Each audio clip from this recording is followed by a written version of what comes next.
माननीय अध्यक्ष महोदय, महोदय स्पीकर साहब, आपके अध्यक्ष चुने जाने पर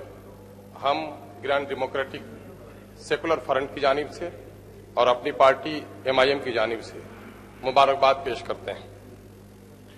और आज आपके चुने जाने के क्रम में जो दृश्य यहां पर देखा गया, उससे जरा थोड़ी देर के लिए तो अफसोस हो सकता है,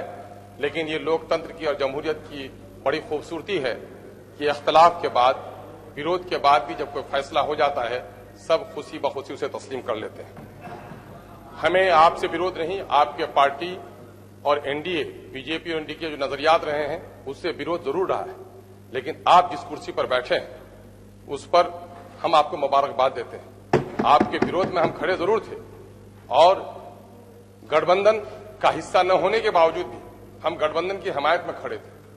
लेकिन अब जब आप कुर्सी पर बैठे हैं तो हम समझते हैं कि प्रेमचंद, महान कहानीकार प्रेमचंद का अफसाना बेशतर लोगों ने पढ़ा होगा और आपने जरूर पढ़ा होगा कि पंच की कुर्सी पर बैठने के बाद आदमी पक्ष और विपक्ष नहीं देखता। आप सदन के संरक्षक हैं, हम सबों के गार्जियन हैं, कस्टोडियन ऑफ द हाउस हैं। हम ही नहीं, पूरा सदन आपसे ये उम्मीद रखता है कि दो तीन बातें कही जाती हैं, पक्षधर, निष्पक्ष और सत्य के पक्षधर। लोग निष्पक्ष लोगों को अच्छा समझते हैं और आपको भी कुछ लोग निष्पक्ष कहना चाहते हैं, लेकिन मैं कहना चाहता हूं कि सड़क पर किसी इज्जत लुटे तो वह पक्षधर हो सकता है बुराइयों का,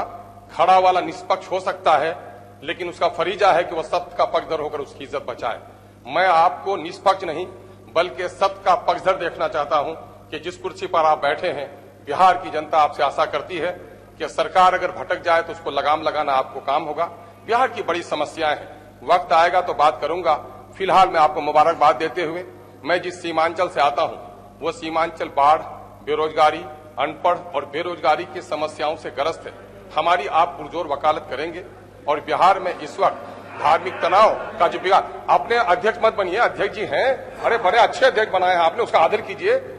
मैं